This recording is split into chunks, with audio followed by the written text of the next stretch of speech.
Muy buenas tardes, queridas amigas. Muy buenas noches para quienes nos están acompañando desde el otro lado de ese charco grandote llamado Océano Atlántico. ¿Qué significa María Elena Walsh?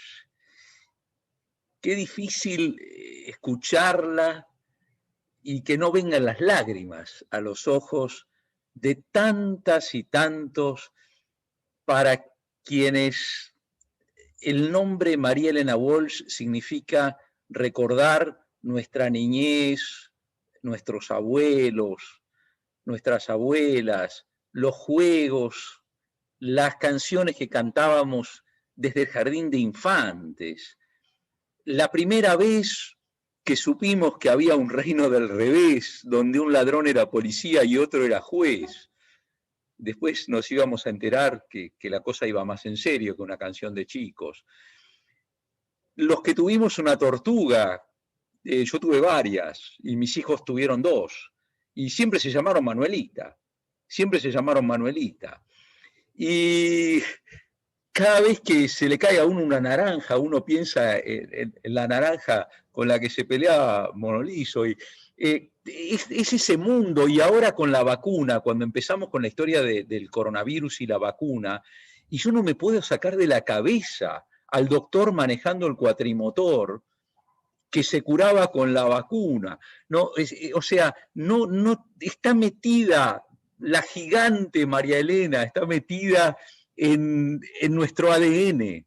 Y lo que me llamó la atención es que cuando hicimos la convocatoria de la gente para este evento, y vamos a tener una intervención después que me va a ser muy preciada, porque me llamó la atención que me escribió gente de otros países, que me dijo la importancia que María Elena Walsh había tenido en la vida de ellas o de ellos en otros países. O sea, uno por ahí creyó que María Elena Walsh era un fenómeno fundamentalmente argentino, pero resulta que estábamos en un error enorme, porque no es así. De manera que la verdad es que me parece que un homenaje en una facultad de Derecho a esa colosal mujer se hacía necesario. Y el Departamento de Ciencias Sociales, el Departamento de Posgrado y el Máster en Cultura Jurídica de la Universidad de Girona eh, tomaron ese desafío para llevarlo adelante dentro de este ciclo que nos ha dado ya tantas satisfacciones, que empezó hace algunos años gracias a la idea de un jurista joven y brillante, que es Guido Leonardo Croxatto. Él me vino a ver hace tanto tiempo, cuando todavía nunca nos imaginábamos que algún día íbamos a vivir en medio de una pandemia, palabra que posiblemente ni Guido ni yo habíamos usado nunca en nuestra vida y ahora la usamos una vez cada 15 minutos. Y Guido me planteó el tema de lo interesante que sería que le diéramos una cierta prioridad a la relación entre poesía y derecho. Y nació el ciclo Poesía y Derecho.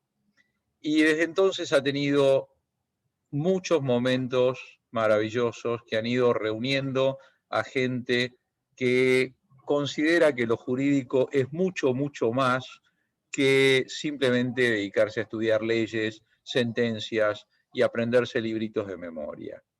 Hoy, antes de pasarle la palabra a Guido para que sea el primero que exponga en este evento, que le corresponde iure proprio, ciertamente, estábamos dudando cuando estábamos conversando antes de empezar, si corresponde que le llamemos el padre de Poesía y Derecho o el fundador de Poesía y Derecho, pero bueno, vamos a decirle el padre fundador y listo. Una expresión que se usa mucho entre religiosos. Pero lo cierto es que voy a hacerle un desafío al doctor Guido Leonardo Croxatto. Le voy a hacer un desafío. Creo que llegó el momento, doctor Croxatto, de lanzar un libro sobre poesía y derecho. Libro que vamos a apoyar desde el Departamento de Ciencias Sociales. Y vamos a hacer una cosa, y esto es un regalo, no un regalo, un presente muy humilde que le traigo hoy para usted, porque se lo merece. Vamos a convocar a un concurso abierto de trabajos sobre poesía y derecho.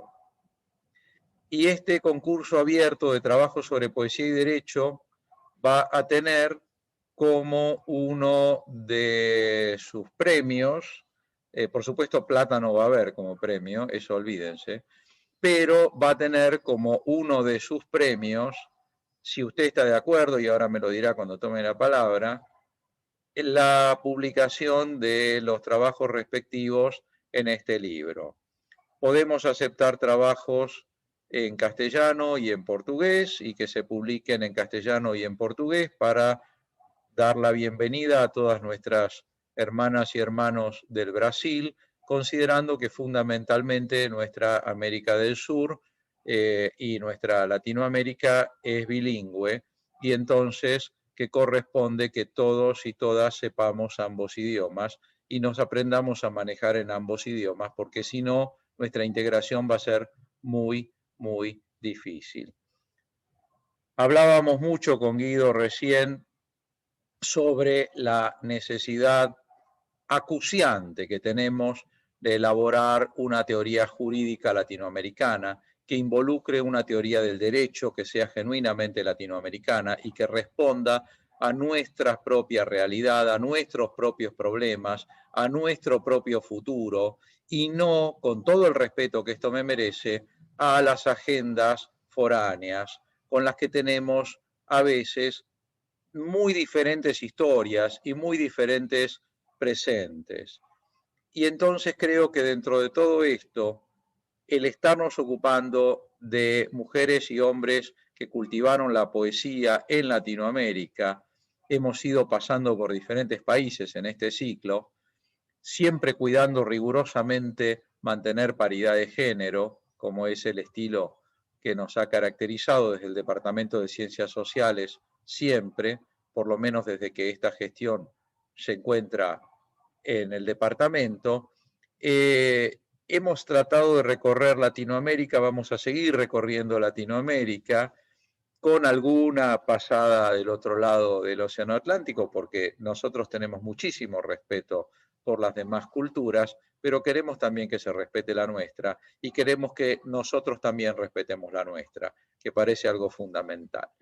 Así que, querido profesor doctor Guido Croxatto, sin más para decir y para comenzar nuestro evento de hoy con esta frase que hemos tomado de una de las poesías que la gran María Elena le dedica a Evita Perón. Yo les recomiendo mucho que lean estas poesías porque es extraordinaria la actitud de objetividad, de seriedad con que María Elena Walsh trata la figura contemporánea para ella de Evita, desde todo punto de vista. Yo creo que las poesías de María Elena Walsh dedicadas a Evita son imprescindibles para cualquier persona que se quiera acercar a la figura absolutamente apasionante de María Eva Duarte de Perón. Así que, sin más, le paso la palabra a mi querido amigo Guido Croxatto. ¿Dónde estás? ¿Puedes ponerte el micrófono vos? Acá estoy, Ricardo. Adelante, Acá mi querido estoy, acá estoy. Adelante. Muchas gracias, Ricardo. Muchas gracias. Voy a tratar de, digamos, ajustarme a los 20 minutos de rigor para escuchar las exposiciones de Andrea, María Rosa y Julián. Lo primero, obviamente, es agradecerte. Es la primera vez que lo grabamos, pero no la primera, ni va a ser la última que lo decimos. Vos, la verdad que sos tan fundador de esto como yo, y en algún punto has tenido muchos aciertos, pero uno que nos llevó a hablar de la necesidad de una teoría jurídica latinoamericana, antes de entrar a esta reunión que mencionabas, tiene que ver con algo que también hiciste con este ciclo, que yo no lo hubiera hecho, y eso lo reconozco como un defecto de mi formación europeizada, claramente de Alemania, que era seguir priorizando poetas y filósofos alemanes. En mi caso, ya todos conocen el sesgo que yo tengo, Hubo una sola excepción, que fue la de Celan, y que es muy crítico de la filosofía alemana del siglo XX y de Heidegger concretamente, pero yo recuerdo mucho, primero que vos le diste un impulso decisivo y sin ningún tipo de condicionamiento desde el inicio de este ciclo, con lo cual todos los que nos dedicamos a la vida académica, cultural e inclusive política e institucional de Argentina y de cualquier país del mundo, sabemos que no es fácil, que todo parece sencillo y no lo es tanto, con lo cual los espacios cuentan y vos siempre nos diste espacio donde pudimos reflexionar abiertamente, eso es fundamental. Y en segundo lugar, y esto también es algo concreto del ciclo, y para mí en lo personal, vos hiciste mucho énfasis al comienzo, habrá sido ya 5 o 6 años, lamento decirte, no fueron solo 2 o 3, ya creo que son como 6, 7 ya. Incluso estábamos en el aula magna, ¿te acordás que pasó Gustavo Ferreira? Una charla informal entre nosotros dos fue cuando iniciamos este ciclo, y que vos me dijiste muy bien, con mucha inteligencia y con mucha sensibilidad, porque de hecho yo no lo tomé, digamos, como una corrección, sino como un consejo, y un consejo fundamental, diría ya, del cual espero no moverme más, es decir, no volver a equivocarme en ese sentido, que es ¿por qué no nos dedicamos a los poetas y poetisas latinoamericanos? De América Latina, que hay un montón, y que yo no tenía bajo ninguna, digamos, no los tenía en el radar, o no eran una prioridad, o no pensaba en eso cuando te propuse el ciclo Poesía y Derecho. Pensaba todavía dentro del marco de cierta filosofía europea, paradójicamente para mí, en gran medida la de Heidegger, que le da mucha importancia a la poesía, y es un pensador hiperpolémico, y por eso quise dedicarle un encuentro de Poesía y Derecho a Paul Celan, que es el poeta que discute con el gran filósofo alemán del siglo XX. Heidegger hiperdiscutido por otros pensadores que nosotros queremos mucho, como Levinas, pero si yo me meto a hablar de estos autores, sigo enfrascado, enroscado en temas que vos conocés de sobra, pero que sigue siendo la filosofía europea, la filosofía alemana, la filosofía centrada en esas universidades y en esa historia, y que está centrada en Auschwitz, que es lo que vos mencionabas hace un comienzo. Ese es el punto que va a conectar con lo que voy a mencionar ahora. Vos mencionabas hace un momento la necesidad de desarrollar una teoría genuinamente latinoamericana del derecho y de los derechos humanos. Yo coincido totalmente con lo que estás diciendo. Es decir, no, me parece que no solo fue muy importante para un ciclo de poesía y derecho concentrarnos en la historia de América Latina, en todo lo que todavía no se dijo o no se dice sobre América Latina, sobre los poetas latinoamericanos y sobre las graves violaciones de derechos humanos que sucedieron y suceden todavía en América Latina y que ni siquiera tienen un nombre. Y un ciclo de poesía y derecho tiene, o es el lugar donde estas preguntas tienen que aparecer, con lo cual lo que decís me parece fantástico. Es decir, que un ciclo de poesía y derecho, que vos mismo orientaste hacia América Latina con toda la razón del mundo, derive hacia la necesidad de problematizar lo que no se dijo sobre América Latina, me parece decisivo, porque los pocos que han dicho algo que no dijeron los historiadores o los abogados han sido los poetas, justamente. Y eso es algo que ha hecho Julián, que yo ya, es como un doble rol. Para mí Julián es un ejemplo, además de un amigo, un compañero. Para mí es una figura que resume un montón de cosas teóricas en mi cabeza, que tienen que ver con este ciclo de poesía y derecho, la identidad, un derecho diferente, todo lo que Martha Nussbaum ha escrito en un montón de libros en Chicago. Bueno, yo creo que Julián lo encarna, que la vida de él es un testimonio de eso. Julián se ha dedicado durante mucho tiempo a recuperar poetas desaparecidos, a recuperar papeles que estaban en el olvido, a publicarlos y a hacer con esa poesía un testimonio vivo, una forma de repensar la narrativa histórica, una forma de impugnar la historia oficial, que todavía sigue vigente en un montón de aspectos, y eso ha servido para reconstruir el derecho argentino. No es menor lo que han hecho los organismos de derechos humanos con la memoria en la Argentina, y dentro de ese grupo de organismos de derechos humanos locales, ahí me estoy refiriendo a organismos como HIJOS, a mí me interesa sobre todo rescatar la labor de los abogados e hijos que además son poetas. En alguna charla hablamos de Lemebel, un poeta chileno. Guzmán Tapia, ¿te acordás que le dedicamos una charla de poesía y derecho al padre de Guzmán Tapia? ¿Te acordás? El juez chileno que procesó a Pinochet, que falleció hace un mes. Y yo pensaba en una cosa que me había dicho Guzmán Tapia en Santiago, creo que ya lo habíamos hablado en una charla y yo te lo habré contado en algún momento en el departamento, que Guzmán Tapia me decía que a él, por leer a Kipling, sus colegas jueces, pero seguramente tenía que ver con los derechos humanos, con Pinochet, con Latinoamérica, con la defensa del indigenismo, a la que Guzmán Tapia en los últimos años le dedicó mucha atención, sobre todo de cara a la reforma o a la nueva constitución chilena, mejor dicho, decía que sus colegas lo veían como un maricón, porque él hacía mariconadas al leer poesía. que era como una pendejada. Y a Guzmán Tapia, que para mí es un prócer del derecho, le llamaba la atención que yo se lo dijera. Y le dije en Santiago, en su casa, mire, para nosotros la poesía es fundamental. Es decir, conmigo, digamos, puede hablar tranquilamente, es más, le dedicamos un encuentro al padre de Guzmán Tapia, que no casualmente, el hijo de un poeta es el abogado que en Chile procesó a Pinochet. Eso tampoco es menor con lo que venimos hablando de cómo se conecta la poesía, Latinoamérica y los derechos humanos. Es el hijo de un poeta el que, como abogado y como juez, que además venía de un circuito conservador, no era ningún revolucionario Guzmán Tapia, solo por ser coherente, terminó poniendo aparte del sistema más conservador chileno contra las cuerdas y nunca se lo perdonaron. Esto también es importante, nunca. Él murió solo en alguna medida y él te hacía sentir cuando estabas con él que él sentía esa soledad. Todavía, tantos años después, nunca se lo perdonaron. Y eso habla de cómo estas tensiones están vivas, no son cuestiones del pasado, son del presente más vivo. Y él me mencionaba a Lemebel, un poeta chileno que murió. Y todo esto me hizo pensar en una crítica que escuché hace muchos años en Argentina, en los juicios de derechos humanos.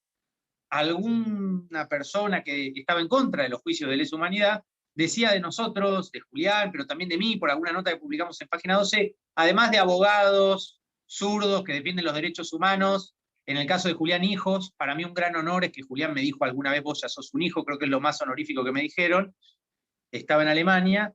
Bueno, y la crítica de este sector, creo que era un militar, decía, además de todo esto de abogados, zurdos, comprometidos, de izquierda, además son unos putos, porque hacen poesía. Y ahí volví a esta homofobia. ¿Te acordás cuando le dedicamos la charla a Néstor Perlonger? Que Perlonger decía, parte del discurso de la dictadura tiene que ver con la homofobia, con matar a las mujeres, robarle los hijos. Hay muchas cosas todavía por desarmar. Y yo creo que un ciclo de poesía y derecho tiene mucho para dar. Y el resultado de ese proceso que nosotros venimos haciendo con Ricardo, con este ciclo, con Andrea, con María y con Julián, hace muchos años ya, tiene que ver con generar una teoría del derecho diferente, donde la poesía no sea algo marginal, sino donde todos estos poetas, hijos poetas como Julián, están construyendo un derecho que va por otro lugar. Y este ciclo va acompañando ese proceso, lo recoge y trata de teorizarlo, generando un libro. Y con esto ya voy a ir cerrando, voy al tema del libro. Me parece fundamental y comparto plenamente, y de hecho te agradezco la iniciativa, porque si no lo haces vos, como lo de este ciclo, o sea, vos sos central, porque si no, no lo hacemos nosotros. Hace muchos años que decimos que necesitamos un libro, pero hasta que vos no lo hagas, probablemente no lo hagamos. Ahora, si vos lo hacés, lo vamos a hacer.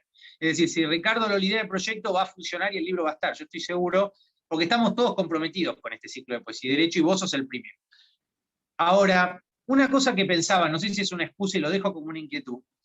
Muchas veces íbamos a Perú, a Brasil, hemos dado charlas de poesía y derecho, y yo siempre remito a este ciclo en la UBA que tenemos nosotros, porque es como, digamos, lo principal de esta actividad es este ciclo. Se habla de todo en este ciclo. Ya los nombres que hemos tratado son muy relevantes. La charla, ¿te acordás que le dedicamos a Jacobo Fichman, que vino Vicente Citolema? Es un ciclo que ya tiene su trascendencia interna, digamos, ¿no? Hay una coherencia en todo lo que trabajamos y en lo que venimos haciendo. Las personas que han venido a poner el cuerpo a este ciclo, quiero decir. Eso tampoco es menor. Y ahí, yo lo que respondía cuando me pedían un libro, porque me han pedido mucho un libro. En Curitiba me han pedido un libro, en México me han pedido un libro, Oscar, que debe estar por ahí en el DF, en Querétaro. No tienen un libro del ciclo de la UBA, te juro, siempre me piden un libro. Y yo un poco para escaparme de ese pedido, lo que digo es, una de las bases de este ciclo, y creo que por eso tal vez no hicimos una charla el año pasado, y ahora estamos ya resignados porque la pandemia no va a durar poco, fue que esto del ciclo de poesía y derecho tiene que ver con la palabra oral y con poner el cuerpo, que es un poco lo que hacen los hijos, que son con su cuerpo un testimonio vivo de lo que fue arrasado. No es cualquier palabra, para nosotros no es la palabra en un libro, en el Código Civil, o repetir normas, como decía Ricardo en su momento, es la palabra viva. Y digamos, es una palabra que en algún punto implica poner el cuerpo y compromiso en serio, no un curso más de la Facultad de Derecho. De hecho, cuando fundamos este ciclo con Ricardo, pensábamos que fuera disruptivo y que interrogara un poco qué tipo de vida académica hacemos, qué tipo de abogados formamos, qué tipo de abogados preparamos y qué compromiso tienen esos abogados cuando salen de la facultad. Porque evidentemente leer un poema no es repetir una norma, el compromiso es distinto, no es lo mismo. Yo creo que todo el compromiso que hoy perdió el derecho, el abogado que ya casi se olvidó de que estudia porque le importa la justicia, parece una verdad de perogrullo, pero yo creo que si hoy preguntamos, la mitad de los estudiantes no te sabrían definir, no, bueno, ¿cuántos estudiantes se ponen a estudiar derecho porque les importa la justicia? Yo no lo sé, pero me animaría a decir que pocos, la verdad. No creo que esté en el ideario colectivo la justicia es un principio rector y por eso quiero estudiar Derecho porque quiero un mundo más justo. Creo que no.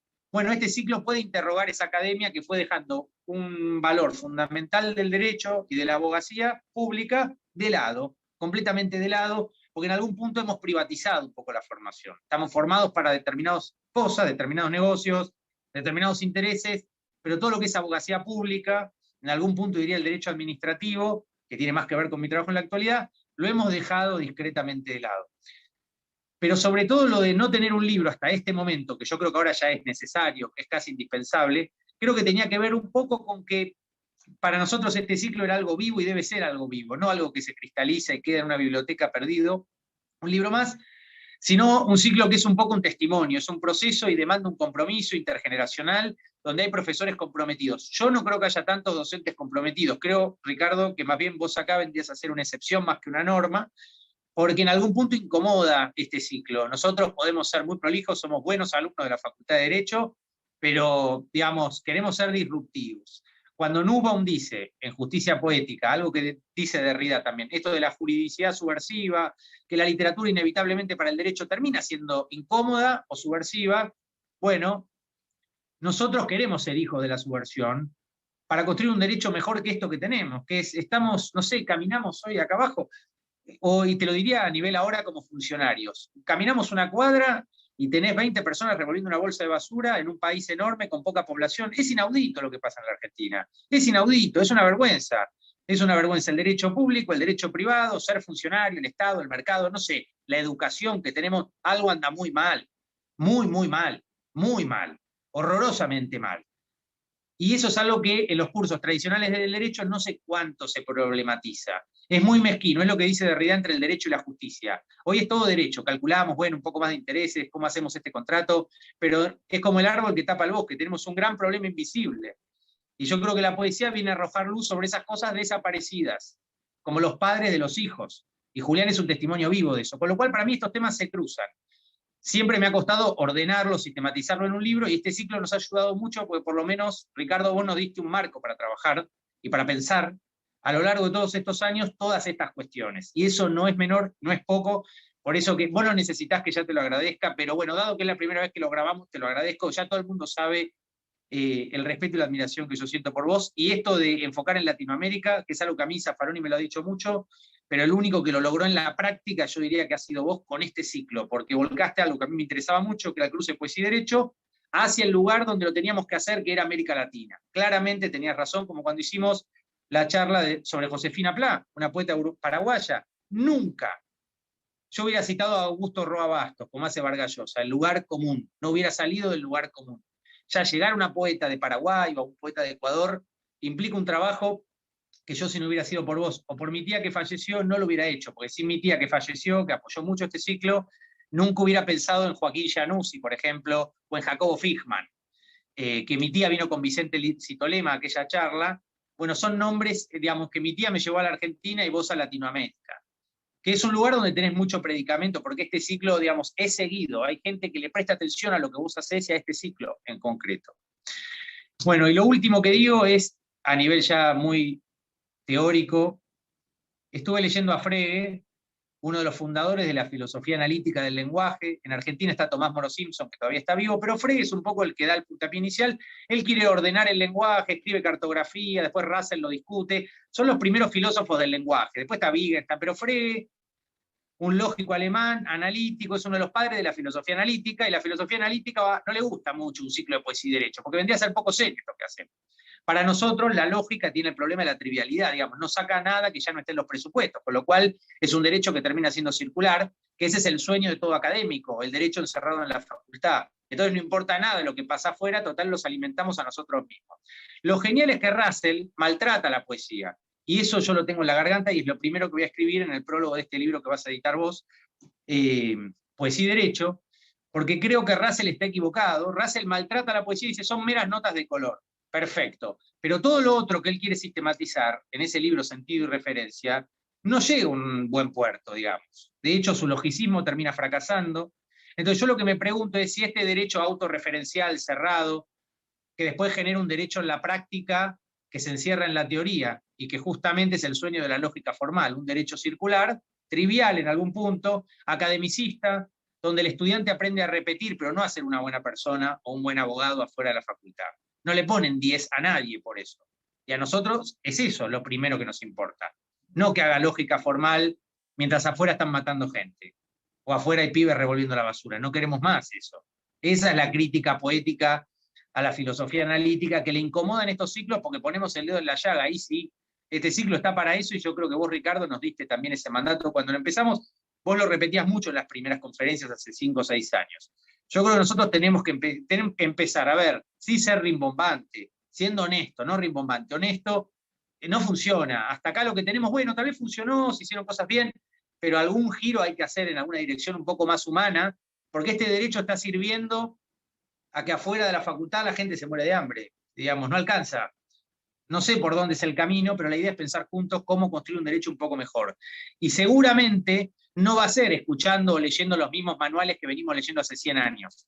Seguramente un derecho un poquito mejor, un poco más humano, que mire un poco para adentro, que se haga cargo de las miserias que tenemos todos y que suceden en nuestro país, sea escuchando precisamente a todos estos poetas que nunca tuvieron lugar en la Facultad de Derecho, porque la Facultad de Derecho tenía que ser un lugar de enseñanza seria, académica y formal, donde los poetas no tenían espacio, donde era una mariconada, como decía Guzmán Tapia en Chile, o algo subjetivo, o es algo de putos, como decían algunos sectores muy conservadores, cuando los abogados, como Julián, apelaban a la poesía para reconstruir el derecho argentino y decían que esto era, además de abogados zurdos, subversivos, eran maricones porque les gustaba algo del corazón, algo de mujeres, como es la poesía. Bueno, nosotros estamos orgullosos de esto y nos enorgullece porque creo que todas esas críticas, Ricardo, que nos han hecho maricones, putos, les gusta la poesía, cruzan la poesía con el derecho, creo que hoy todo eso se está dando vuelta y probablemente si la facultad vuela por el aire, una de las pocas cosas que van a quedar en pie o que vamos a poder mostrar en 20 años va a ser esto.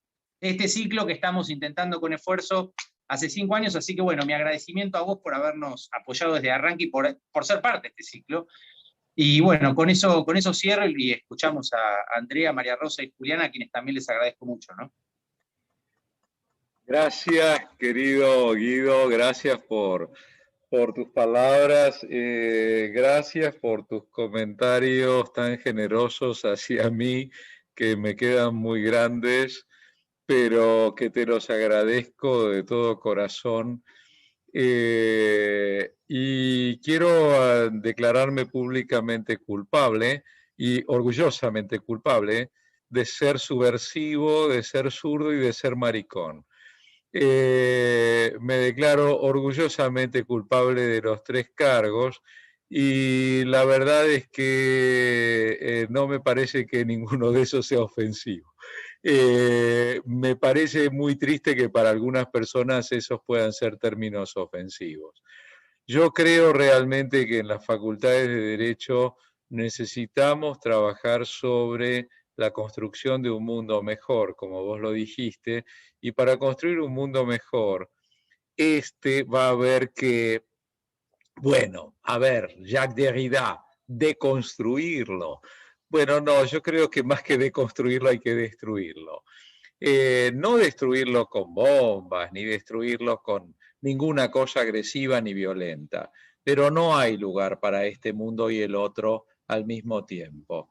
Yo creo que lo que nos ha pasado a la humanidad desde el año pasado, cuando hace ya un poquito más de 12 meses estalló esta enfermedad horrible, lo principal que nos ha pasado es que no hemos sucumbido al coronavirus, hemos sucumbido a nosotros mismos, hemos sucumbido al egoísmo, a la ceguera, a la cerrazón de las fronteras, de las mentes, de los corazones, de los brazos.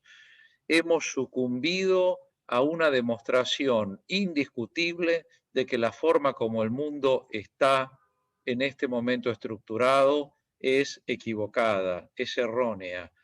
Nos está destruyendo una enfermedad a la que pudimos haber vencido. Esto es algo que realmente tendríamos que pensarlo en las facultades de Derecho más seguido. Si el día de mañana nos choca un asteroide, que no podemos evitarlo, eso va a ser otra cosa. Pero esta enfermedad, con las vacunas que tenemos, si hubiéramos actuado de una manera realmente integrada, fraterna, solidaria, colocando a la persona por encima de todo y realmente creyendo en esos derechos humanos de los que nos hemos llenado la boca durante tantas décadas, hoy en día esta enfermedad sería casi una anécdota del pasado. Tendríamos vacunada en el mundo a toda la población de riesgo y entonces estaríamos encarando las cosas de una manera completamente distinta. No hicimos nada de eso, no hicimos nada de eso, hicimos todo lo contrario. Entonces, ¿cómo podemos seguir enseñando derechos sin ver la dimensión del sufrimiento, del dolor del otro, sin mirar a los ojos de nuestras hermanas y hermanos? ¿Cómo podemos seguir creyendo que el derecho es aprender la ley y no ver que el derecho se trata sobre el amor y sobre el dolor? Y el amor y el dolor son la sustancia con la que se teje la poesía.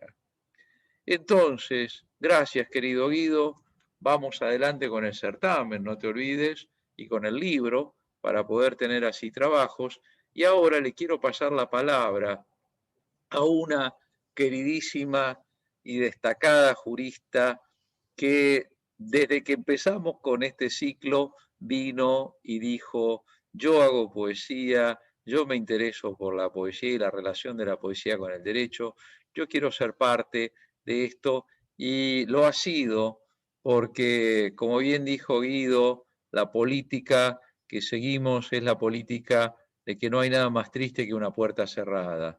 Entonces, claro que estamos orgullosos, felices, encantados de contar con María Rosa Ávila y entonces, María Rosa, te escuchamos con muchísimo cariño para aprender. Adelante. Conectá micrófono, no te olvides. Estaba muteada. Bueno, agradecer al director del departamento por su generosidad y también por su genialidad, porque ambas cosas son, digamos, una confluencia muy especial.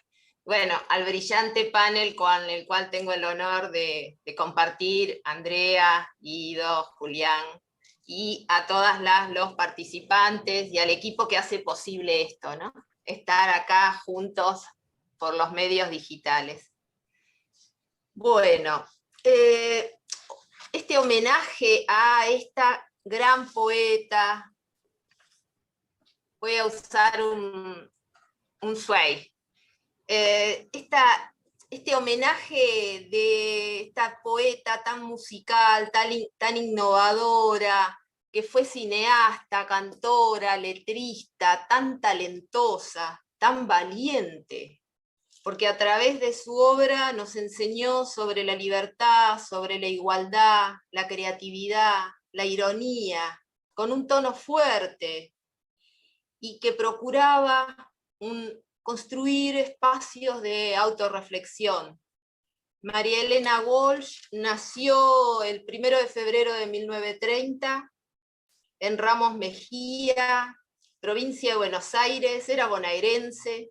Esta gran poeta fue hija de Enrique Walsh, de ascendencia inglesa e irlandesa, su madre Lucía Monsalvo, de ascendencia criolla y andaluza.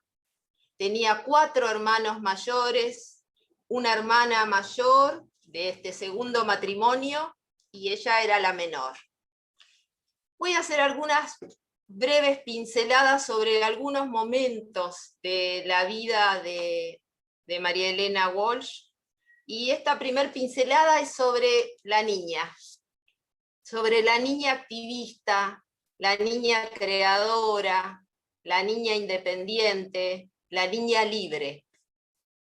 María Elena publica su libro, su primer poema a los 15 años. Se lo publican, quiero tratar de avanzar, pero no me deja. Ahí está. Ahí logré. para hacerlo más interesante. Bueno, publica su primer poema a los 15 años en la revista El Hogar. Tiempo después comienza ya a colaborar, siendo tan joven, con La Nación y con la revista Sur de Victoria Ocampo. A los 17 años, en 1947, con sus ahorros, se autofinancia y edita su primer libro de poemas, Otoño Imperdonable. Tenía 17 años, todavía era una niña. Este libro recibe el segundo premio municipal de poesía, pero no recibe el primero, porque el jurado consideró que por su, digamos, tan corta edad no podían darle el primer premio. El propio jurado reconoce esa situación. Desde el inicio fue muy alabada por la crítica, por los escritores hispanoamericanos como Rafael Alberti, Mallea, Jorge Luis Borges, Pablo Neruda, Mujica Lainez. Acá yo había traído algunas fotos donde está, por ejemplo, con Pablo Neruda. ¿Sí? Tenía 17 años y ya tenía este tipo de oportunidades de trabajo y de confluencia literaria. Su padre era un ferroviario y pianista, y le recitaba Limerick, ingleses, cuando ella todavía era una niña. Dicen que esto fue esta forma poética anglosajona, formada por 5 versos en rima, lo que tuvo una fuerte influencia, dicen algunos biógrafos o biógrafas, sobre María Elena como parte de esa inspiración para escribir sus poemas y componer las letras de sus canciones desopilantes y profundas. Acá, no sé si va a funcionar, tengo un ejemplo editado por Paca Paca.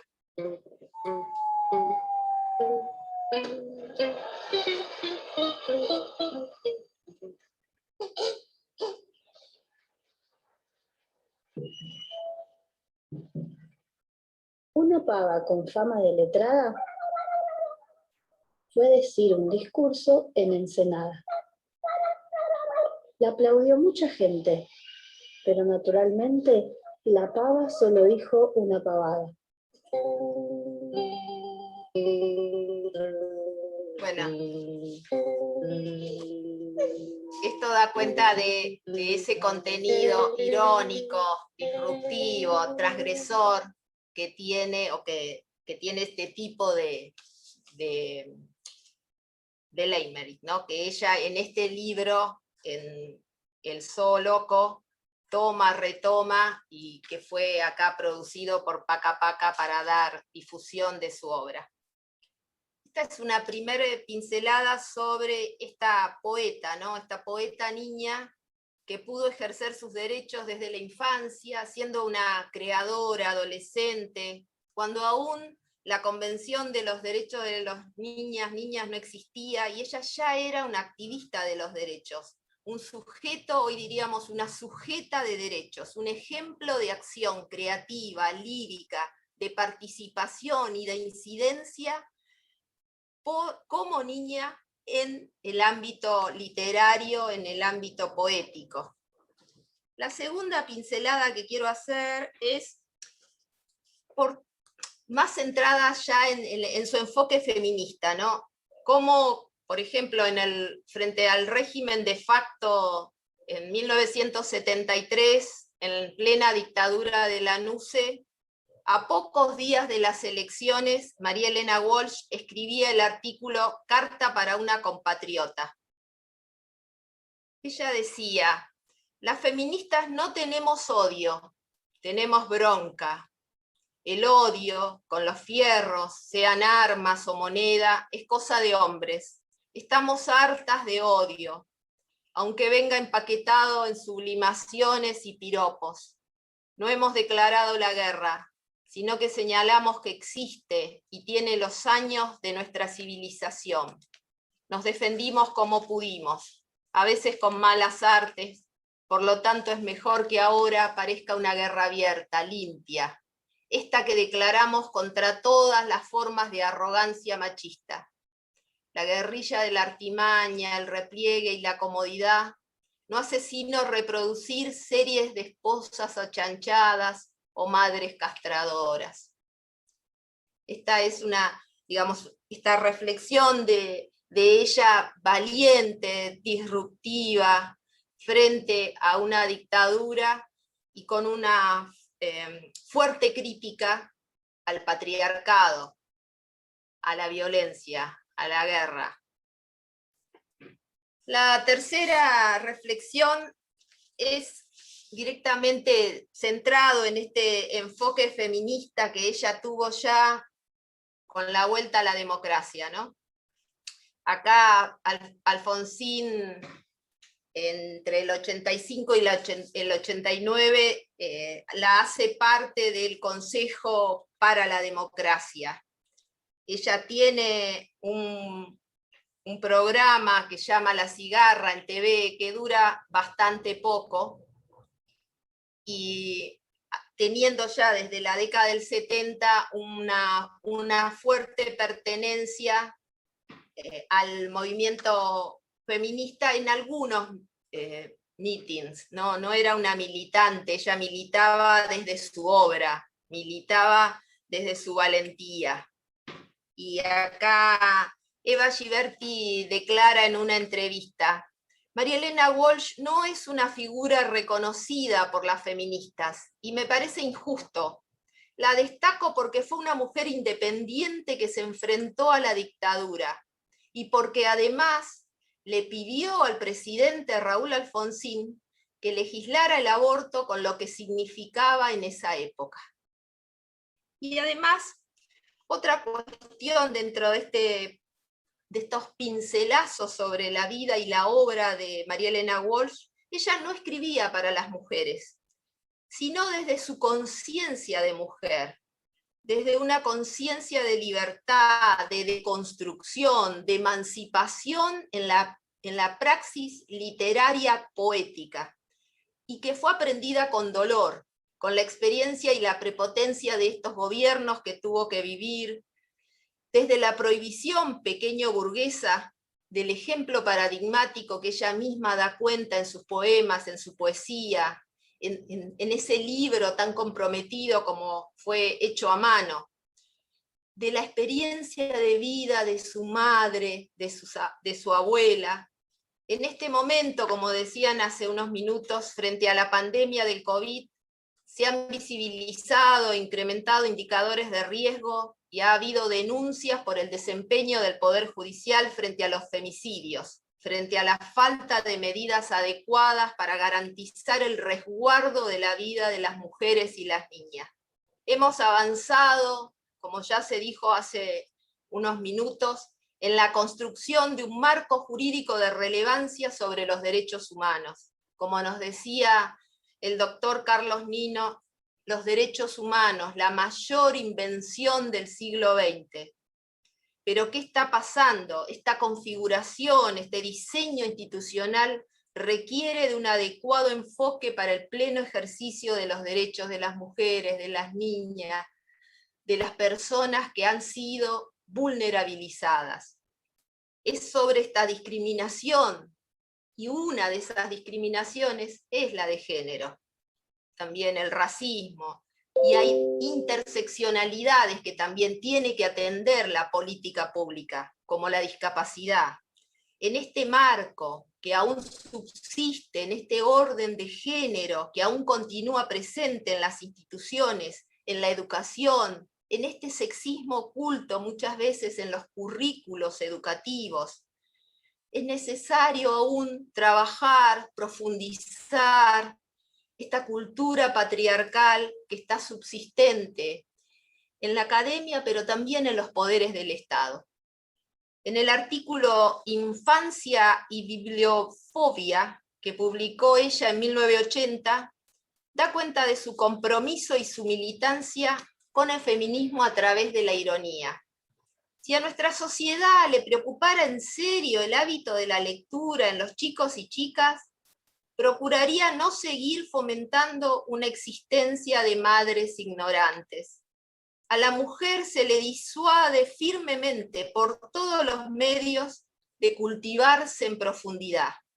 A una nena entusiasmada con una novela se le sugerirá que no se quede tanto tiempo sentada sin hacer nada, que ayude en las tareas domésticas. Ya en el siglo XXI, María Elena Walsh afirma: ¿cuántos no verían con malos ojos que una mujer se niegue a la maternidad? La verdad, muy pocos. Y siempre con esas afirmaciones que muchas veces fueron, digamos, disruptivas para la sociedad, fueron, digamos, movilizantes. Ella afirmaba, y ahí es donde se nota que en nuestro país no ha habido feminismo, lo decía en 2008, o que sí lo ha habido. Ha sido una versión tímida, blandengue, autoencerrada por miedo, por pudor, por lo que sea. En países donde existió y existe el feminismo, se habla de estos temas con mucha más franqueza. Y en la Argentina, mal que nos pese, aún estamos lejos de arriar la bandera del machismo. Es cierto que podemos matizar con algunos colores esta apreciación, porque había algunos logros, como por ejemplo, ya tener la primera ley de cupo desde el movimiento y la articulación feminismo, movimientos de mujeres, líderes y dirigentes, políticas y de la academia, pero es cierto que todavía subsiste el patriarcado. Así que bueno, me parece que este es un gran legado el que ella nos ha dado, nos ha enseñado, nos ha mostrado desde su creatividad disruptiva, innovadora y sobre todo valiente, con todo este bagaje de su gran obra, a defender los derechos humanos y a creer con coraje y convicción que otro mundo es posible. Así que muchas gracias. Muchísimas gracias, querida María Rosa.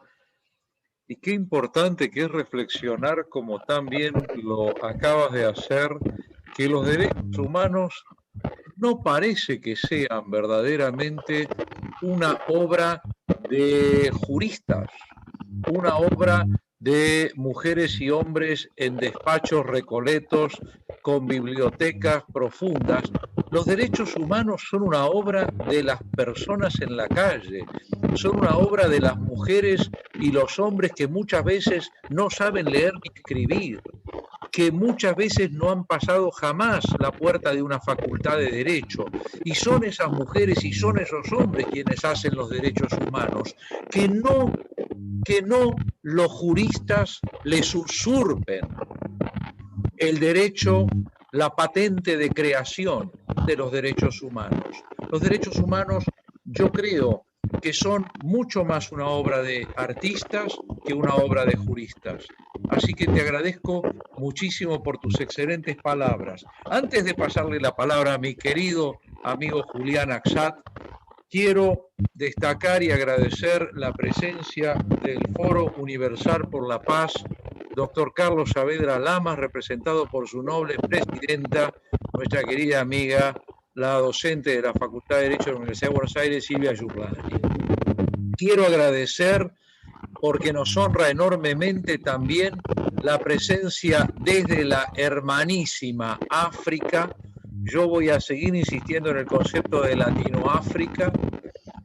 Desde Angola, nuestra querida hermana Lina Caloyas, que además es la directora del equipo de estudio e investigación sobre la cultura jurídica del África subsahariana, que se ha creado desde el Departamento de Ciencias Sociales de la Facultad de Derecho y que está en pleno trabajo.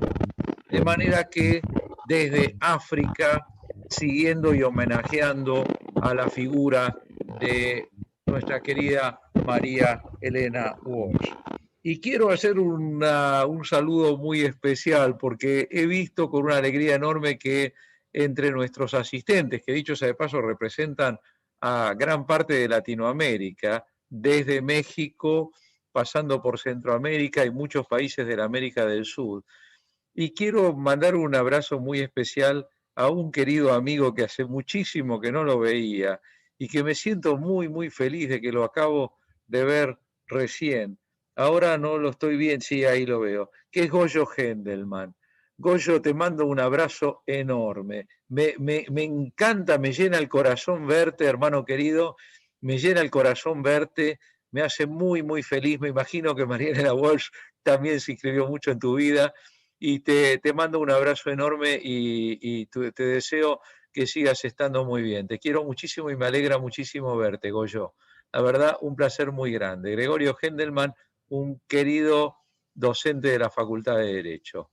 Entonces, ahora sí, querido Julián Axat, que has estado con nosotros, tan fundador, creo, como todos, como bien lo dijo Guido, has estado siempre con nosotros en todo momento, pero que además tenés una trayectoria de un compromiso vivo con la relación entre poesía y derecho, que realmente te marca como uno de los principales exponentes del, vamos a decirle, movimiento poesía y derecho en nuestro país y en Latinoamérica y déjame decir en el mundo también. Julián, una persona brillante, pero además una persona muy puesta en el mundo y en la lucha, en esta lucha que hacemos nosotros, ¿no? Que es una lucha con sonrisa, una lucha con la mano tendida, una lucha en procura de la fraternidad. Y Julián es una persona maravillosa, además de ser un jurista brillante y de ser un poeta aparte de aquellos. Querido Julián, te escuchamos con todo el cariño que te corresponde. Adelante. Tenés que poner micrófono, si no, no te vamos a oír. Muchísimas gracias, Ricardo. Me pongo un poco colorado por la presentación y por las palabras de Guido. La verdad que estar acá para mí siempre es un orgullo, participar de estos encuentros, de esta tradición de encuentros. En tu departamento, la verdad que es también una anomalía dentro del sistema, como siempre, en el que nosotros ponemos la cabeza para respirar. Un espacio, la verdad que nos acoge siempre y nos tiene tu insistencia y tu persistencia en este enclave, ¿no? Este es el 13º encuentro y la verdad que siempre con una variedad de materiales, ¿no? De nombres, de poetas de aquí, de allá, de las y los poetas, ¿no? Para mí, juntar al derecho y la poesía, más allá de que algunos discuten de esa unión y más allá de las mariconadas, me parece que seguimos pensando en los abogados poetas, ¿no? Hay que construir poetas abogados o abogados poetas, no sé cuál es el orden. A mí siempre me gusta primero poetas abogados que abogados poetas, ¿no? Pero bueno, por lo menos abogados poetas. Bueno, y en este caso, la verdad, escuchaba recién a María Rosa, una maravilla su presentación. Me gustaría continuar con algunas pinceladas, hacer una continuidad de las pinceladas de María Rosa, pensando en la gran María Elena Walsh y cómo de alguna manera su nombre, su trayectoria, su imagen, su legado nos puede servir para continuar desmalezando las formalidades, las positividades del derecho para hacerlo más creativo, más abierto, ¿no? Más poético. En ese sentido, cuando pienso en María Elena Walsh, pienso así como mencionaba María Rosa, pienso en una poeta primero, también en una trovadora. Voy a utilizar la palabra trovadora porque me parece que como cantante popular era una trovadora, cuentista, cineasta, decía de alguna manera María Rosa, intelectual, polemista, siempre recordando aquella confluencia entre ella y Leda Valladares, juntando voces en el interior del país, juntando las voces de los cantantes populares, ¿no? Algún trabajo similar quizás al de Violeta Parra en Chile, recogiendo esas voces perdidas de las comunidades originarias, donde se escucha esa vieja musiquilla perdida que hay que ir a rescatar para reconstruir la voz de nuestra América Latina perdida, que es también una voz de una infancia, ¿no? Que es la voz de los niños, pero también que es la voz de los olvidados, de los humillados de la historia, de los desheredados, pero que es la voz que hay que volver a reencantar, ¿no? De alguna manera, para devolverle al mundo adulto esa voz transformada en el presente y en otra cosa. Y cuando pienso en la palabra justicia y la relaciono con María Elena Walsh, hoy repasaba sus letras, sus poemas, principalmente sus poemas que no son tan conocidos como sus letras y sus canciones, ¿no? La poesía de María Elena Walsh está bastante oculta, es una poesía maravillosa, una poesía para descubrir incluso desde el mundo de los poetas. Pero cuando la palabra justicia con María Elena Walsh, aparece por supuesto la oración a la justicia: señora de ojos vendados, que estás en los tribunales sin ver a los abogados, baja de tus pedestales, quítate la venda y mira cuánta mentira. Obviamente la oda a la burocracia, ese gran poema sobre, digamos, que haría reír a Max Weber de algún modo. Ahora después voy a citar algo: la oración a la justicia, como dije, la solicitud de empleo, la villa de Beodés, poemas, sonetos donde el problema de la justicia aparece directamente atravesado en sus versos. Para la axiología poética en María Elena Walsh está todo el tiempo. De algún modo ella piensa en esa frase de Nietzsche que dice: la madurez del hombre es haber vuelto a encontrar la seriedad con la que jugaba cuando era un niño. La madurez es encontrar la niñez, ¿no? Decía Nietzsche. Y ella profesa esa cita de Nietzsche todo el tiempo, y es la maestra de las inversiones, ¿no? Si hay alguien que ha jugado a la inversión niño-adulto, adulto-niño con ironía, es María Elena Walsh. Y en esto ella es discípula directa de dos autores para mí, que le han marcado de alguna manera con su afinidad inglesa, ¿no? Su apellido Walsh, la otra Walsh de nuestro país, que es Lewis Carroll, ¿no? Y digo, la lógica de la inversión en Alicia, el País de las Maravillas, es una fuente permanente de María Elena Walsh. María Elena Walsh escribe todo el tiempo con la lógica del sentido, como dice Gilles Deleuze al hablar de Lewis Carroll, en la inversión justamente de las lógicas matemáticas del niño adulto, ¿no? En la lógica de la inversión se encuentra la lógica del sentido en María Elena Walsh. Digo, ya de por sí un ladrón es vigilante y otro juez, supone de alguna manera esta lógica de la inversión carrolliana, que es matemática, ¿no? Lewis Carroll, el reverendo Mr. Dobson, era un matemático en que amaba a los niños, ¿no? Su amor era profundo, y en la lógica del amor de Lewis Carroll con los niños está el trastocamiento matemático de la lógica de las inversiones. Para Lewis Carroll, los niños son genios matemáticos que hay que descubrir.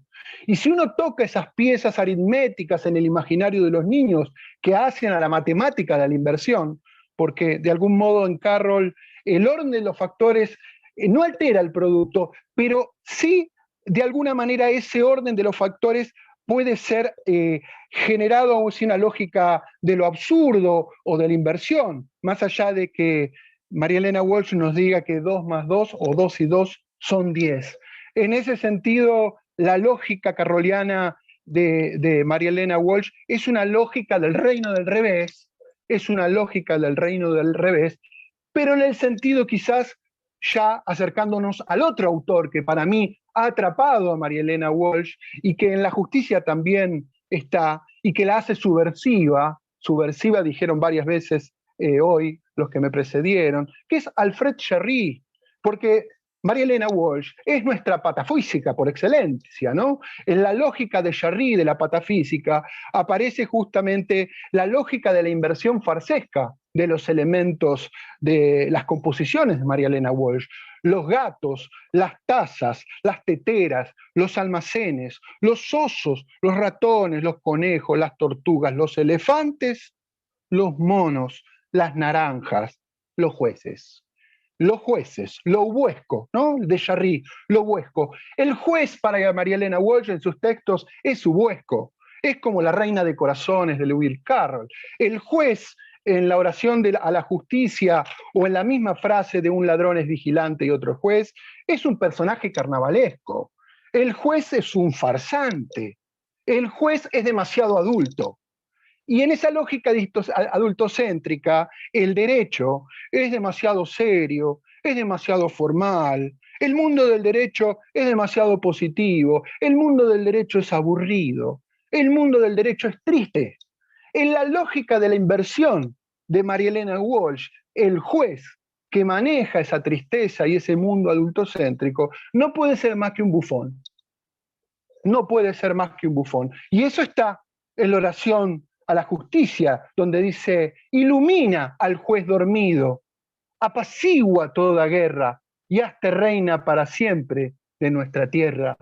Señora de ojos vendados, con la espada y la balanza a los justos y humillados, no les robes la esperanza, dales la razón y llora porque ya es hora.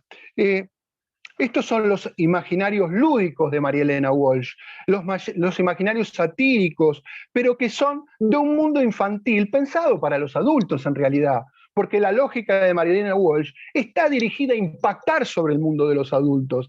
Los niños en realidad son los referentes o los receptores directos, pero están ahí los padres que funcionan con la lógica del juez adulto y del derecho aburrido y el derecho triste. Es decir, hay que invertir la lógica niño-adulto y poner a los adultos en el lugar de los niños. Y esa es la lógica subversiva de María Elena Walsh, ese trastocamiento en las lógicas del poder, ¿no? De las relaciones en el sentido de Foucault, en las relaciones del poder. Ahí donde se da una relación entre el adulto y el niño como una lógica de poder, justamente la máquina de guerra, la forma de resistir y de subvertir, es hacer del adulto un niño y del niño un adulto. Hoy leía la maravillosa biografía de Como la cigarra, está titulada, de Sergio Pujol, que es la biografía de María Elena Walsh, de alguna manera autorizada, y María Elena Walsh, en algún momento, que no la vivió bien durante la dictadura militar, en algún momento de la dictadura, cuando quemaron sus libros, porque no podemos olvidar que María Elena Walsh fue una víctima de alguna manera, Dylan Kifke fue quemado junto a otros libros de ella, Juanito Volador, Tutú y Marambá, fueron todos quemados por orden del juez de la Serna de La Plata, juez electoral, que ordenó la quema de los libros en Sarandí, en Avellaneda, de todos sus libros. Los libros de María Elena Walsh mordían para la dictadura militar. Eran subversivos porque generaban de alguna manera en la niñez elementos o incorporaban elementos que la dictadura militar censaba, obturaba, disciplinaba, no pasaban por la lógica de Paulino Tato. En este sentido, barbarie y cultura, ¿no? Ella fue víctima justamente de ese oscurantismo de la dictadura militar que incendiaba y quemaba libros infantiles, ¿no? Entre ellos los libros que aquel editor del Centro Editor de América Latina, Boris Spivakov, le publicó en la CEAL, especialmente ese bestseller que es Dylan Kifke.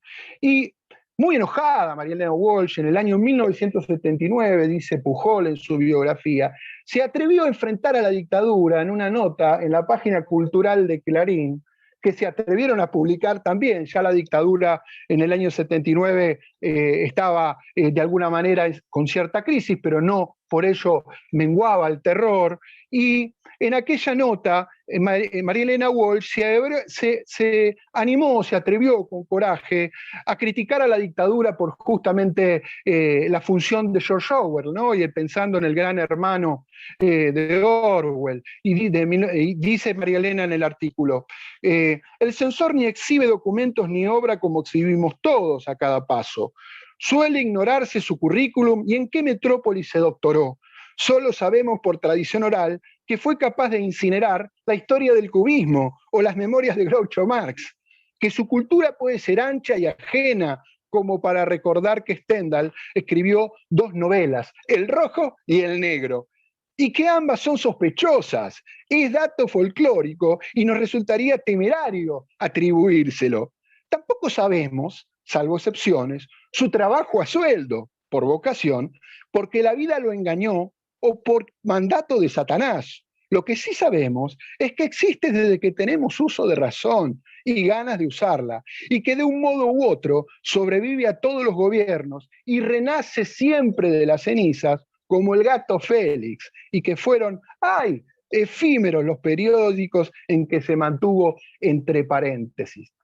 Esto lo escribió María Elena Walsh en 1979, enfrentando de manera directa a la dictadura militar, y esto le implicó, obviamente, la amenaza de su asesinato, por lo que tuvo que salir del país poco tiempo después frente a esta situación. Esta carta fue citada por Cortázar en algún momento en una de sus cartas, admirando a María Elena Walsh por la valentía de criticar a la dictadura militar. Más allá de las discusiones de María Elena Walsh o no respecto a las organizaciones políticas armadas y la crítica que ella hacía o asumía sobre ellas, ¿no? Que esto también fue muy criticado, y hay que decirlo, que María Elena Walsh fue criticada en principio por aceptar la teoría de los dos demonios en algún momento, de la que ella después hizo o asumió ciertas críticas. Me parecía importante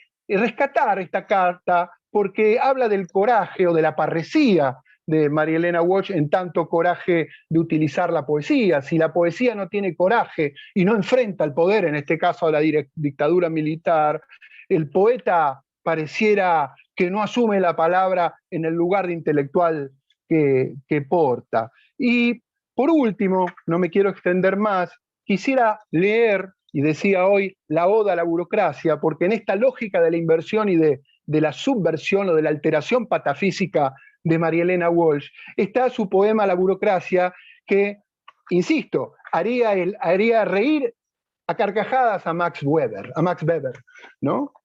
Dice así: Oda a la burocracia, monstruo de las legales delincuencias, yo te venero con papel sellado, solicito tu lágrima de lacre, llorar de otros y digo en antesalas, enloquecerme el 8 del corriente, pensar en tu rocío de estampillas.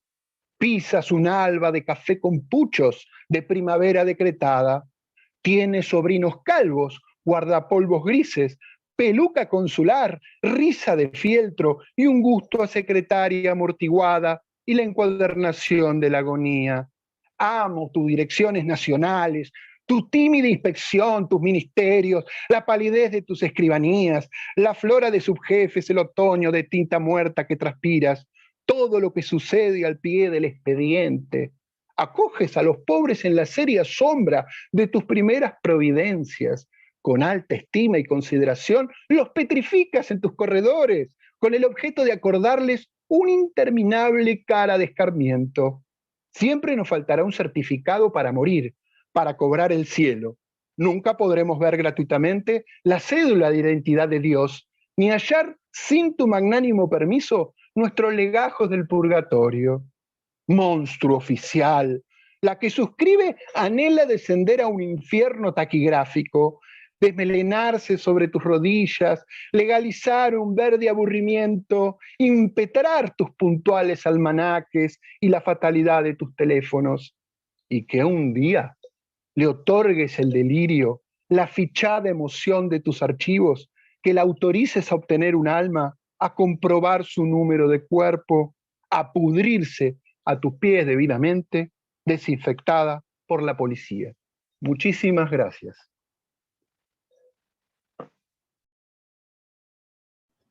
Muchísimas gracias, Julián. Muchísimas gracias. Y bueno, me parece que hay que seguir adelante y renacer como el gato Félix, ¿no? Que verdaderamente, qué cosas extraordinarias que se le ocurrían a esta mujer. Gracias una vez más, querido Julián. Vamos entonces a cerrar con un broche de platino a esta reunión, la verdad que a mí me parece que imperdible, que estamos teniendo hoy a la tarde de aquí, noche de África y de Europa, con la querida profesora doctora, vicedirectora del Departamento de Ciencias Sociales de la Facultad de Derecho de la Universidad de Buenos Aires, Andrea Laura Gastrón, que además se ha confesado públicamente fanática, adoradora de María Elena Walsh, con lo cual se suma a otra serie de adoraciones que no coloca en su currículum vitae, como por ejemplo su fanatismo por el rock nacional argentino, por los Beatles y otros más. Así que hoy un día muy especial porque he almorzado redonditos de ricota, o sea que he tenido al rock argentino ahí presente en el plato. Le paso la palabra, querida profesora Gastrón, para que nos ilumine. Adelante, te escuchamos. Bueno, muchísimas gracias. Te agradezco muchísimo, Ricardo, y les agradezco a los expositores y expositora que me precedieron, porque realmente participar en este festín es un privilegio que no todos los días se tienen. Así que Guido, María Rosa y Julián, lo dije en orden de exposición, no porque una exposición me haya gustado más que la otra, pero realmente he disfrutado muchísimo escuchándolos a los tres y a Ricardo, y la verdad que a mí me cuesta mucho trabajo hablar de María Elena Walsh, porque tengo cero objetividad, es decir, María Elena Walsh formó parte de mi vida, y además ella no lo sabía, obviamente, pero me acompañó en las distintas etapas de la vida, ¿no? Hoy hablábamos con los alumnos sobre esta teoría de las ciencias sociales, que es el curso de la vida, ¿no? Que se encarga de analizar estas relaciones entre las biografías individuales y el contexto social e histórico, ¿no? Y a mí me tocó, por esta cuestión de que uno nace en un momento determinado y en un lugar determinado, nacer cuando María Elena Walsh cantaba las canciones infantiles. Entonces mi abuela se tomaba el tren, hablando del papá ferroviario de María Elena Walsh, porque nosotros vivíamos en la provincia de Buenos Aires, vivíamos en Moreno, a donde terminaba el tren Sarmiento. Y mi abuela, que era comerciante, tenía un negocio, me llevaba todos los sábados a ver las canciones para mirar en la época en que María Walsh cantaba sus maravillosas canciones. Así que yo me eduqué con Manuelita la Tortuga, con el Mono Liso, con el vals de los ratones que están felices porque los gatos se fueron todos para Tucumán en la época de la independencia, y con todas estas canciones maravillosas que por supuesto sé de memoria y que le enseñé a mis propias hijas, ¿no? Por ahí tengo los libros que compramos en otra edición, lo que pasa es que no tuve tiempo de buscarlos, tendría que haberlos traído, que era una edición diferente a la que yo tenía, ¿no? Y yo tenía obviamente esos long plays que escuchaba todo el tiempo. Y mi abuela, ¿no? Realmente era increíble porque me llevaba todos los sábados, es decir, los sábados a la tarde ella, ¿no?, los dedicaba a mí, de manera tal que yo estoy hablando de María Elena Walsh, pero también estoy hablando de mi propia abuela y de mi propia historia de vida. Y todos los sábados nos tomamos el tren en Moreno, nos bajábamos en el 11, y de ahí a la calle Corrientes, donde cantaba María Elena Walsh. Y mi abuela no se aburría, yo no sé, evidentemente, supongo que me quería mucho, pero también supongo que le gustaba mucho escucharla a María Elena Walsh, ¿no? Y mientras yo reflexionaba y los escuchaba a ustedes, pensaba en el destino de los y las poetas, que además son músicos, ¿no? Yo no sé si María Elena Walsh es una música que escribe poesía, o es una poeta que además estudió composición musical, pero lo cierto es que cuando uno escucha una poesía acompañada por la música, la poesía se transforma, ¿no? Ricardo hablaba hace un rato de se deconstruye, bueno, se resignifica, es decir, aparece esto que muy bien señalaba Julián, ¿no? De estos sentidos invertidos, estos sinsentidos, que es muy, muy carroliano, ¿no? Entonces resulta que, claro, en el reino del revés, un ladrón es vigilante y otro el juez, pero te lo dice cantando y te lo dice en una canción para niños. Entonces esto es lo increíble, lo genial, lo subversivo, digamos, de esta poeta que estuvo más allá de su época, ¿no? Porque permanentemente se fue resignificando a través del tiempo, ¿no? Entonces yo me crié desde chica con estas canciones y recordaba mucho una película brasileña que tuve que googlear porque no recordaba de quién era, y es de Eduardo Coutinho, que se llama As Canções, que es una película maravillosa. No sé si alguno de ustedes la pudo ver. Yo la vi acá en Buenos Aires en uno de los Bafisi. No sé si está en internet, no lo sé, pero la aconsejo porque es una película profundamente humana, ¿no? Y en la película lo que vos ves son personas que hablan de aquellas canciones que los marcaron a lo largo de la vida, ¿no? Entonces toman alguna canción y cuentan qué le sucedió a esta persona en relación con esa canción. Yo creo que hay muchas canciones que te marcan a lo largo de la vida, ¿no?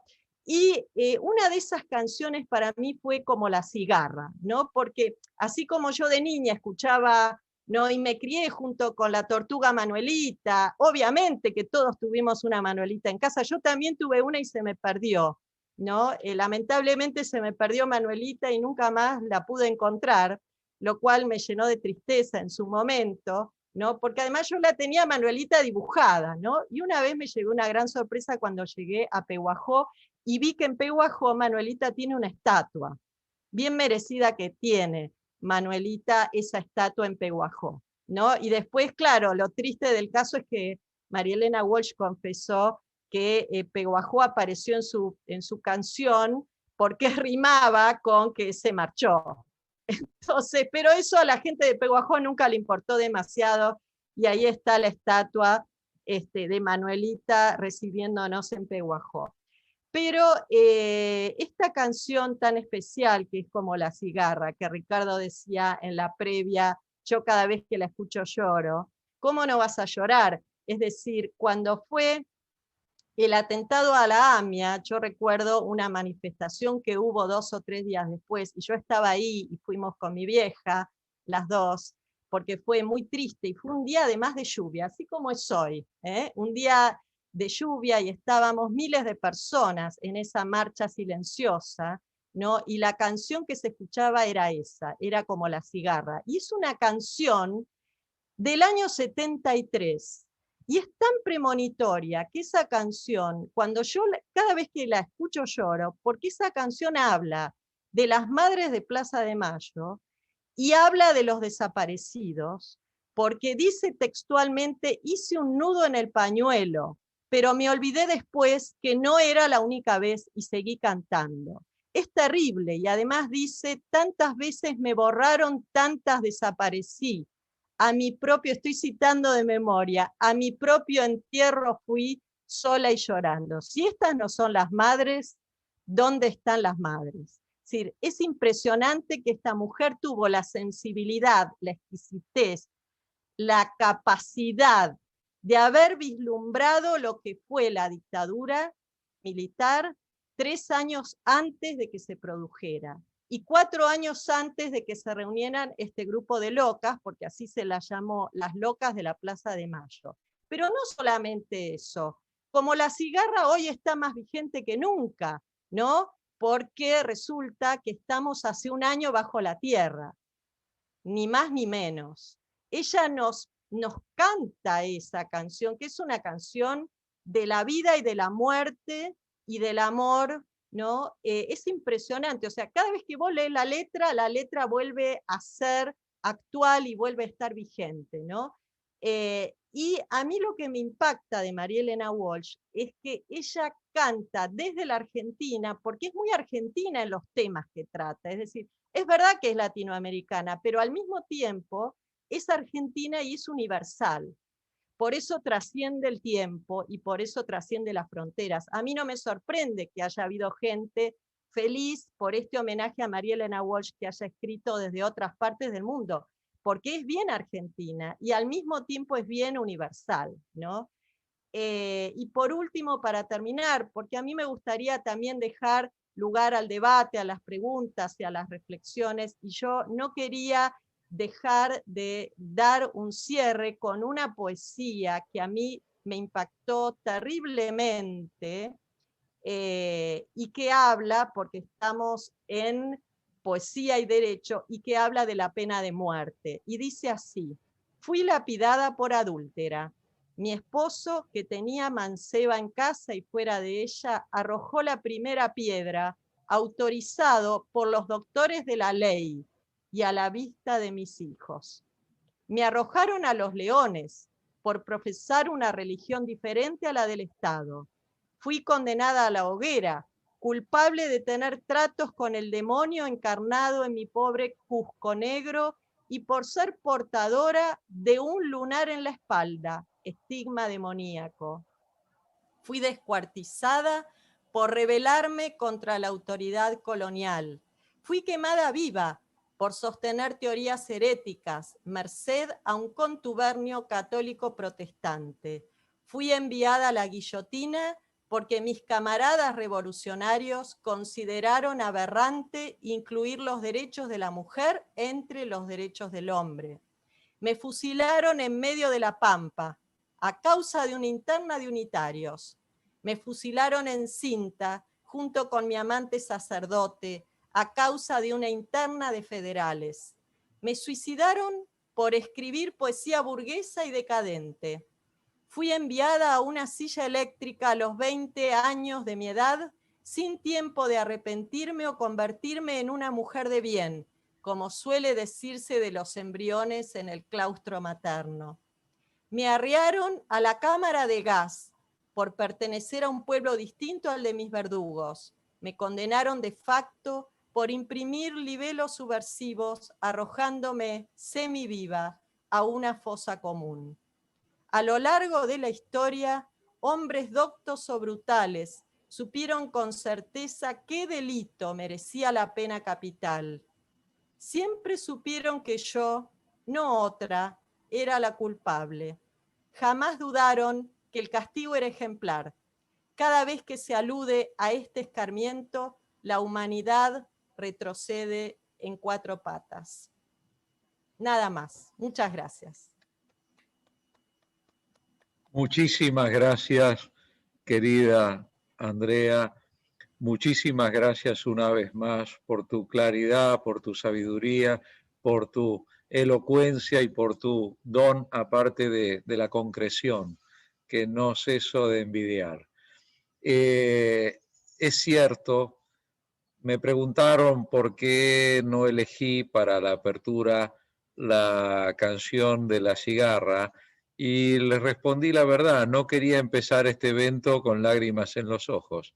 Pero la verdad es que no puedo evitar escuchar la canción de La Cigarra y llorar, no lo puedo evitar. Y trae tantas cosas y tantos recuerdos y tantos momentos. Yo también participé en una de esas marchas en las que se cantaba la canción de La Cigarra, pero me acuerdo cómo cantábamos esa canción y escuchábamos esa canción bajo la dictadura militar, aparte. Y es tanto lo que uno tiene grabado con esa canción en el corazón, en el alma, en el recuerdo, que no hay dique que pueda contener las lágrimas cuando esa canción se escucha. Así que bueno, y en mi caso particularmente me pega en la voz de Mercedes Sosa, ¿no?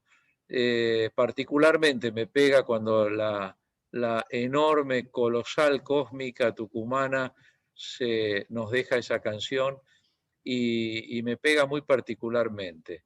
Pero bueno, tengo ahora, después de estas 4 maravillosas exposiciones, quiero pasarle la palabra a un querido hermano, amigo, que nos honra siendo estudiante de nuestro programa de cursos para el doctorado, que cuando comuniqué que se hacía este evento, de inmediato me escribió desde su Chile, desde nuestro querido, adorado Chile, me escribió diciendo, caramba, no sabes, Ricardo, cuánto influyó en mi vida y en la de mi hija, María Elena Walsh.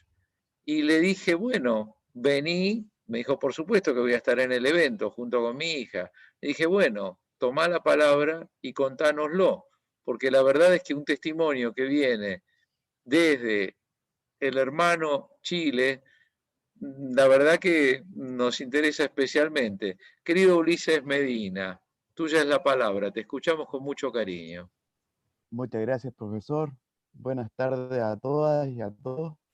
Quería compartir una vivencia que tenemos como familia con respecto a María Eliana Walsh, que consiste en que cuando mi hija era pequeña, alrededor de 6, 7 meses, escuchamos alguna vez la canción de El Mono Liso y nos gustó mucho y ahí no podíamos parar después de escucharla.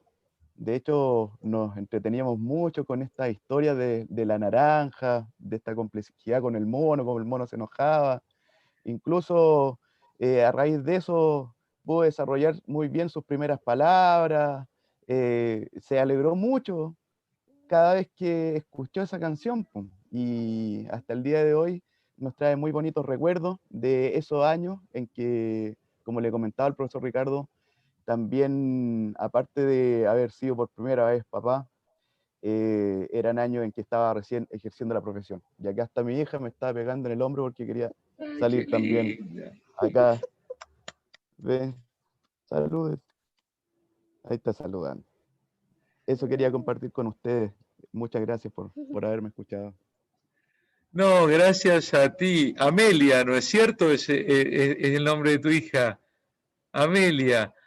Amelia, a ver, pon micrófono, Ulises, pon micrófono, vamos, pon micrófono.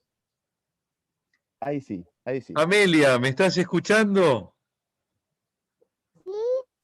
¿Cómo estás? Amelia, ¿qué te trae de recuerdo el Mono Liso y María Elena Walsh? ¿Por qué no nos cuentas? No tengas miedo, somos todos amigos y amigas acá de tu papá y tuyos. El Mono Liso, ¿te acuerdas del Mono Liso? Era muy pequeñito.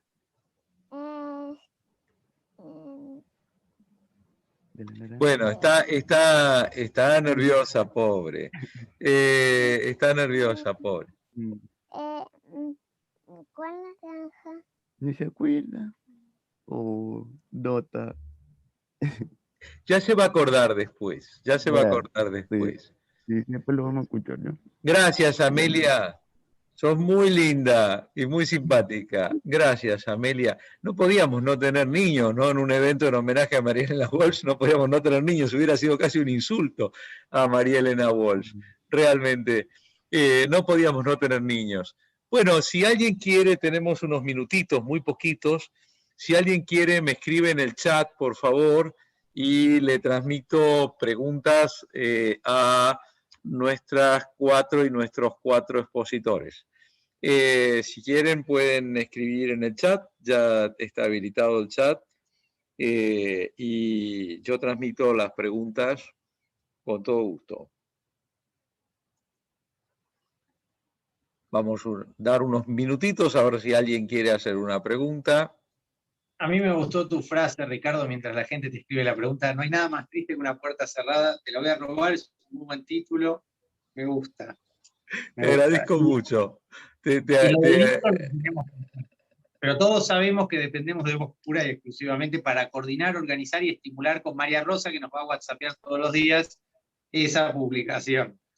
No, te agradezco mucho y eso tiene que ver con algo que lo que más pido en la vida es ser un portero para poder abrir puertas. Es lo que más me interesa en la vida. En este caso es sin duda.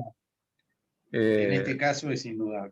Yo creo que a quien Dios o el destino le da puertas, se las da para que las abra, no para que las tenga cerradas. En eso no tengo la menor duda. Bueno, queridas amigas, queridos amigos, yo me atrevo a pensar que no hay preguntas porque la gente está muy emocionada. Si yo estuviera, la verdad, no tuviera el deber como coordinador de hablar, tampoco hablaría, porque la verdad que me quedé muy emocionado. Todos los distintos mujeres y hombres que hemos homenajeado a lo largo de estos ciclos, que sí, sin dudas, tiene razón Guido, son ya más de 5 años, todos nos han llegado, todos nos han anidado en nuestro corazón, en nuestro espíritu, pero a mí me pasó con el caso de Marielena Walsh, me pasa algo muy especial que creo que nos pasará a muchas de quienes estamos aquí, que la verdad es que me involucra, me hace parte, ¿no?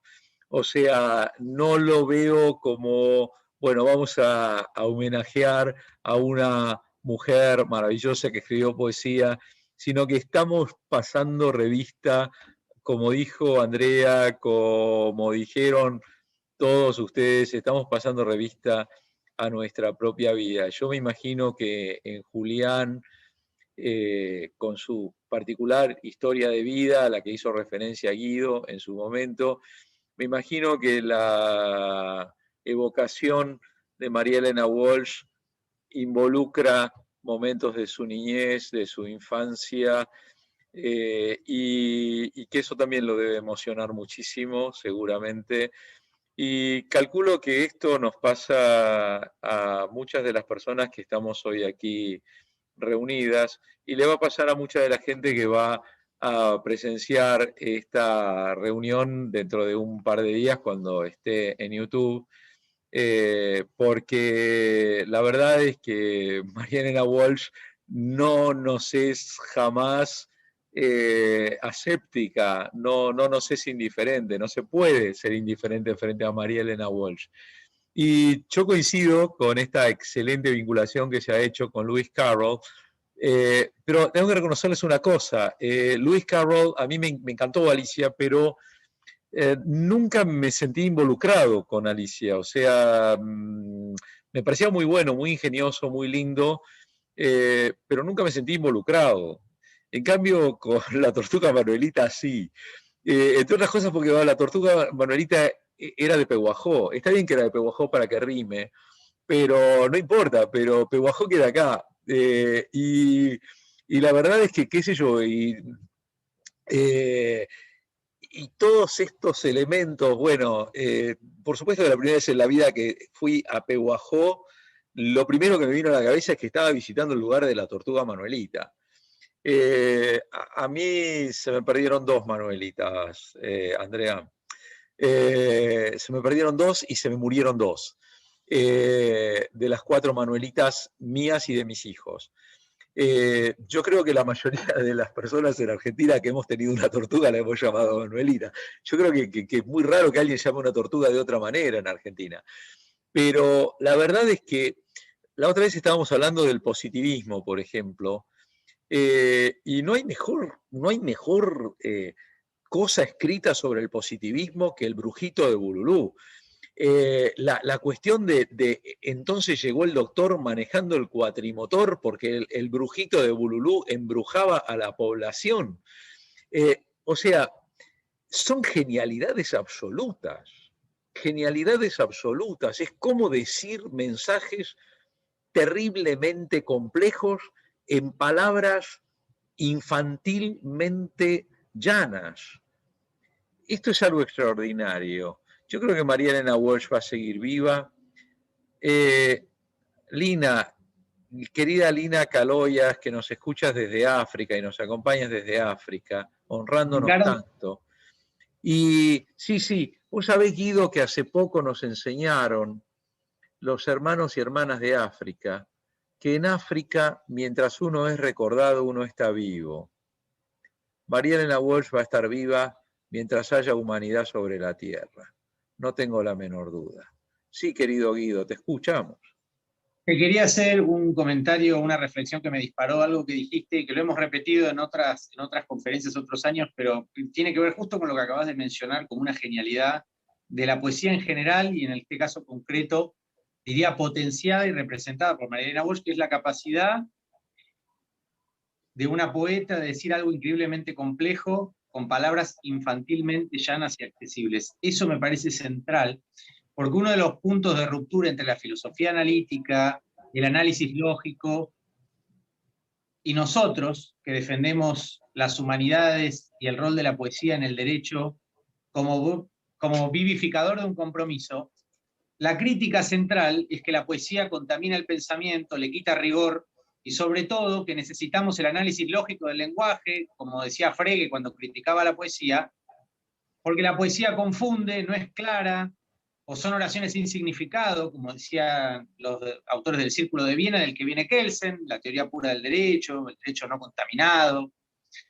El análisis lógico venía a depurar el lenguaje precisamente todas estas confusiones, y la filosofía analítica se ha parado sobre esta idea, donde la lógica formal tiene el predominio en la filosofía jurídica contemporánea, por ejemplo con Robert Alexis, con el que yo estudié, por otro lado, en Alemania, y sin embargo vos acabás de poner el dedo en otra llaga, vamos a decir, académica, que es mostrarle a la filosofía analítica que en realidad, mucho más claro que los filósofos del derecho y los académicos, como vos dijiste antes, cuando mencionabas que además los profesores de derecho analizan, pero no son los que crean el derecho, que siempre viene de afuera, precisamente esa crítica tradicional, histórica, de que la poesía es subjetiva y contamina el pensamiento, involucra emociones, vos la acabás de dar vuelta, y creo que uno de los puntos medulares, uno de los pilares de este ciclo de poesía y derecho, es además mostrar que la poesía es lo más riguroso que tenemos, y lo más analítico para pensar el derecho, es decir, que esa crítica es injusta y además es equivocada, porque son estos poetas los que con palabras infantilmente llanas dicen lo que ningún profesor o analítico ni lógico del derecho ha podido nunca decir de manera tan clara, porque la oscuridad que ellos quieren vencer, porque dicen que la oscuridad está en la metafísica, en la poesía, en realidad yo diría que muchas veces es una proyección, porque no hay nada más oscuro para un estudiante de derecho que estos libros de lógica formal impenetrables, pero no hay nada más claro que la poesía, porque la poesía en general no miente, el derecho no lo sé, o podemos pensar que sí, pero además la poesía, como vos dijiste muy bien recién, es infantilmente llana, y debe tener esa aspiración al lenguaje jurídico, de ser claro y a su vez ser capaz de emocionarnos, como vos decís. Yo creo que eso es lo central, que ha perdido el derecho, que la palabra del derecho no nos conmueve, no nos compromete, no nos moviliza y en general no nos dice nada. Y la poesía quiere ser todo lo contrario, quiere movilizar, quiere decir y quiere llegar a todo el mundo, hasta los niños. Con lo cual ahora sí creo que veo con más claridad por qué propusiste e insististe con esta figura de María Elena Walsh. Me parecía que esto era algo importante y quería que quedara grabado para que después lo quiero profundizar cuando saquemos la publicación, porque creo que ese es un punto del debate académico entre la filosofía analítica y la lógica formal y el ciclo de poesía y derecho, que va más allá incluso del cruce de literatura y derecho. Yo creo que, voy a decir una barbaridad, pero la voy a justificar cuando escriba, por eso creo que este libro tiene sentido. Yo defiendo, y hemos fundado casi este ciclo de poesía y derecho juntos, y yo me animaría a decirte que no solo no es lo mismo poesía y derecho que literatura y derecho, sino que hay puntos, me gustaría explorarlo cuando escriba para este libro, en que la poesía y literatura se contraponen, digamos. No es lo mismo. No es el mismo campo académico, no es el mismo tipo de trabajo, no es el mismo enfoque. Literatura y derecho que poesía y derecho. Bueno, ya está. Con eso me comprometo para el libro que vos vas a coordinar o editar. Muchísimas gracias, querido Guido, siempre brillante. Al escucharte no podía dejar de pensar que les duela o no les duela a muchos eruditos profesores de las facultades de Derecho, Viena va a ser siempre mucho más recordada por los valses de Strauss que por la teoría de la Escuela de Viena. Y no hay vuelta que darle. Y quiero cerrar este encuentro con dos invitaciones. Primero, una invitación para el miércoles que viene. El miércoles que viene, desde el Departamento de Ciencias Sociales y el Departamento de Posgrado, la Unión Brasileño-Argentina por la Integración Jurídica, que se ha encontrado representada en este evento a través de nuestra querida amiga, la profesora Elizabeth Silva, va a realizar un encuentro muy problemático y muy agudo sobre el tema integración jurídica y COVID-19. ¿Qué pudimos haber hecho mejor Brasil y Argentina? A la misma hora y con las mismas coordenadas que usaron para ingresar hoy. Pero si quieren tener un certificado, que siempre es bueno, entonces tienen que antes inscribirse en el Departamento de Ciencias Sociales, con el mismo email que usaron para inscribirse hoy. Y al día siguiente, jueves de la semana que viene, vamos a largar otro grupo de investigación, de estudio y de producción académica, esta vez tras la inspiración de un querido amigo y colega que nos estaba acompañando hace unos minutos y ahora no lo estoy viendo, pero me parece que estaba hasta hace unos minutos aquí. Ahí está Mauricio Alves, perdón Mauricio, no te había visto, gracias por hacer un gesto. Mauricio Alves Barbosa, de Brasil, que es quien tuvo la idea que hemos, siguiendo este criterio de abrir todas las puertas que podamos, vamos a lanzar un grupo sobre un tema que un ladrón es policía y otro es juez. Bueno, vamos a lanzar un grupo de estudio, investigación y producción académica sobre el trípode policía, democracia y sociedad.